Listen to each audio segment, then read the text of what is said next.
Friends, please excuse my yarn that fell and also the terrible lighting.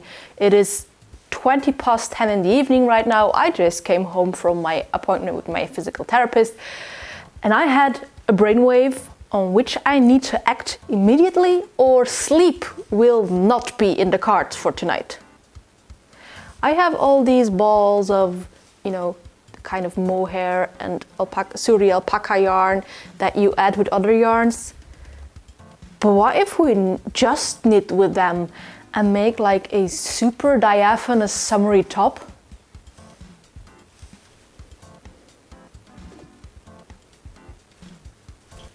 Yes! Yes! It actually feels wrong to be knitting this yarn with these big needles, but everything for the vision, right? Everything for the vision and the vision, actually. Maybe it is important to tell you that I am making the Ghost Whisperer by Park Williams. That's the vision, that is the vision. Toast the vision. Hashtag unexpected Sabaton. Now that I have done a couple of rows and it looks and feels the way I had imagined it in my brainwave, I have calmed down and now I can talk to you properly.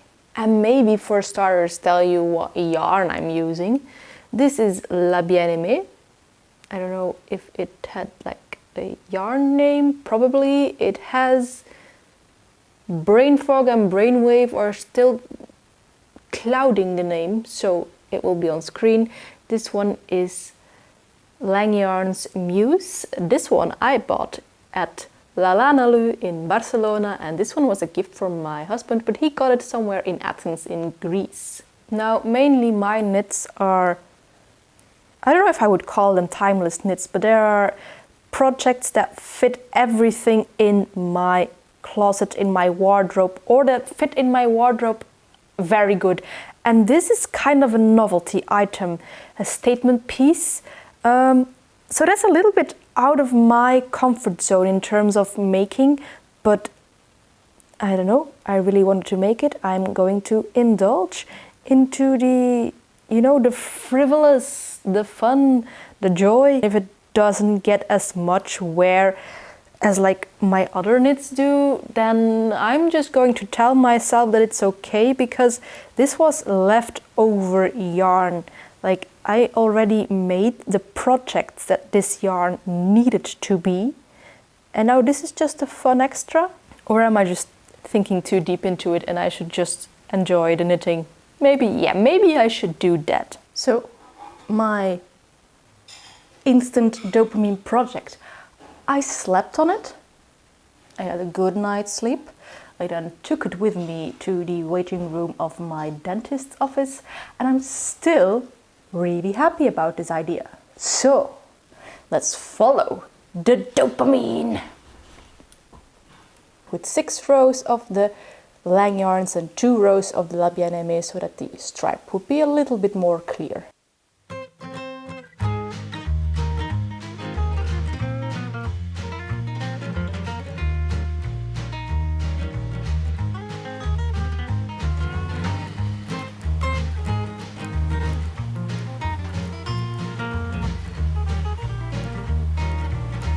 You know, a couple of you have actually asked me to explain how I knit Eastern Uncrossed.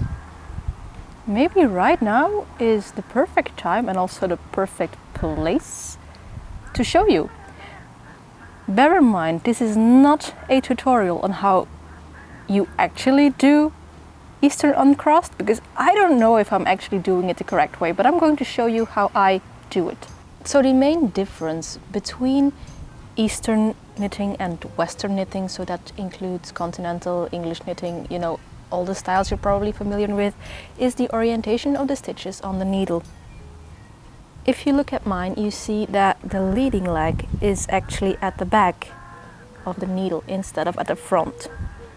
It goes this way, instead of maybe looking a bit more like that. You know, I don't know how to explain a Western stitch, but this is an Eastern stitch where the leading leg is at the back of the needle. So when I would knit a knit stitch, I go through the back loop and then grab the yarn from underneath and slide it off. So through the back loop underneath.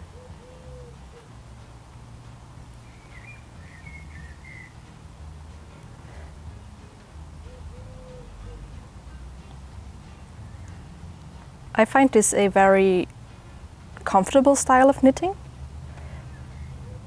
I find that the movements are much smaller than the ones that you make with a Western style knitting. Do we really have to have a motorcade in my street right now? Anyway, as I was saying, the stitches look exactly identical to any other kind of knitting. You do need to keep a couple of things in mind when knitting in the Eastern uncrossed way. Like when people write knit through the back loop, it's mostly knit through the front loop. And when you have a decrease that wants to lean towards the right of your work, you cannot just knit through 2 stitches the way you would regularly knit. Then I would still have to go through the front loops. I don't know if this is the right way, but this is how I do my decreases that have to lean to the right. I go through both the front loops of my stitches, take my yarn, and then you have my right leaning decrease stitch. If I would do it the other way, it would just lean to the left, and that would not make a nice fluent increase line. You get what I mean? Okay, so purling. How I do the purling in my Eastern uncrossed way, probably not the official Eastern uncrossed way, is you take your yarn to the front of your work and then you go from the back of the loop underneath, if that makes any sense. Like over here in that corner, and you scoop the yarn from the bottom corner and then scoop the yarn. Bottom back corner, scoop the yarn, bottom back corner, scoop the yarn. Just this way of purling is why I prefer the English uncrossed way over any other knitting way. This is much better for my boiled spaghetti joints. I hope this was in any way clear and now you have a better understanding with what I mean when I say I knit in the Eastern uncrossed way. Nice, let's get back to the dopamine. Oh baby, baby.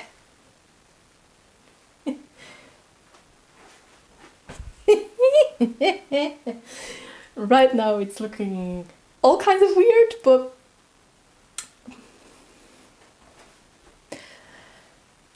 what do you think? Yeah, we're going with this. This is a look, right? This is a look iconic. It'll probably look a lot better when we have sleeves and then also, you know, put it over like a dress, because it's clearly not made to be worn with my I am going to my physical therapist appointment outfit. Clearly not. But I just finished the I-cord neckband right now, so I wanted to show you guys. Yeah, but it's giving dopamine. There is a lot of dopamine right now. Or serotonin, whatever. Either of the two happy chemicals. I based the length of this on my bifurca vest, so it should be good when I'm wearing it with a dress or something. Or with like a waist-high skirt. Yeah, yeah. We're trusting the process. The process is bringing happy, so let's continue. I know that great philosophers in any kind of religion or way of life teach us that to be happy, pure humans, we should live a less materialistic life and find happiness in, you know, serving others and stuff. But dopamine and acquiring new stuff, they just go hand in hand. Just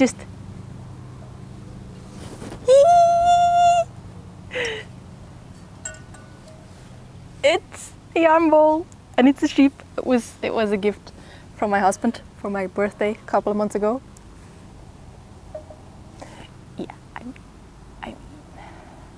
I'm sorry, great philosophers, but this is, for me, this is true happiness.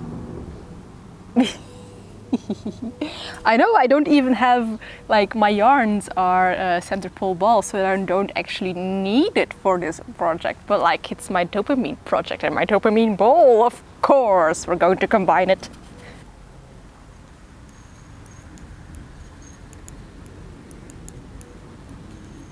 And yes, I am quite in need of a little bit of extra dopamine and serotonin today.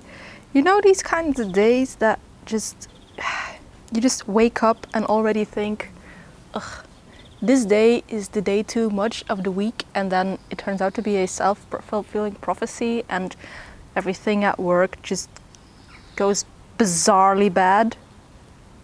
Yeah, today was that kind of day. It's probably very recognizable to a lot of you. So luckily we as crafters have something to give instant happiness back to our brains once we get our hands on a project. Friends, I don't think you're ready for this. Oh yeah! Oh yeah! It might be completely grey, cloudy, maybe even raining a little bit, but I am sunshine herself. Ooh yeah!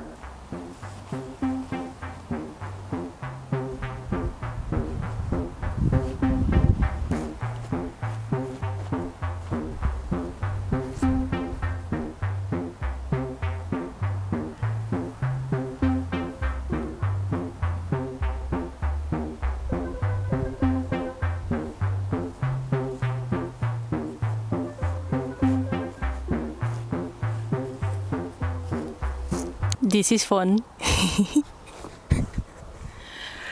Ah, yes, the dopamine, I'm feeling it. I might be a little bit conscious about the length of it. You know, but as it is almost see-through, I'm wearing a top underneath anyway. And I like it. Oh yeah, man, I like this. And to be honest, I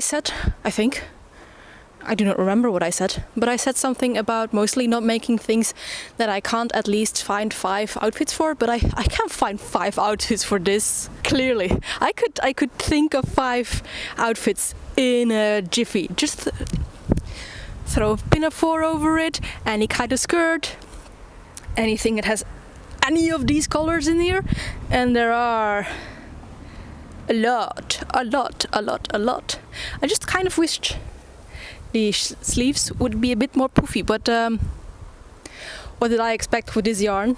This is the most droopy, drapey, floppy yarn ever, so of course the sleeves aren't going to be poofy, but they're nice. Yeah, I feel so hip and trendy and like a little fashion girly. Nice, all the dopamine. This is your sign to start a dopamine project. Just a project that you want to make from the deepest of your dopamine receptors. Anyway, it's starting to rain a little bit harder, so we're going inside to finish off this video. Did it for the dopamine!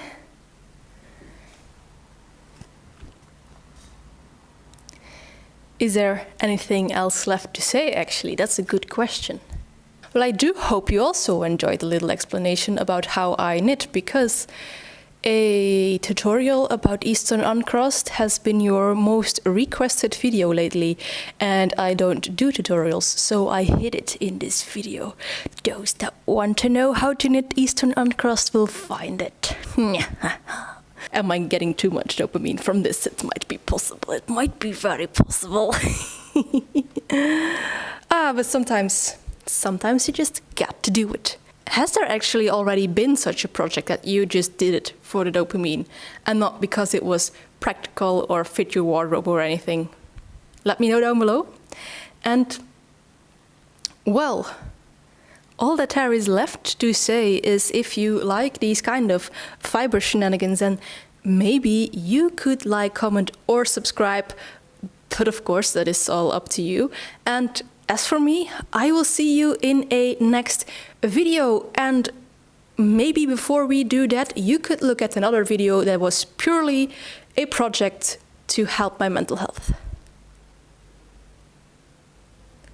Bye!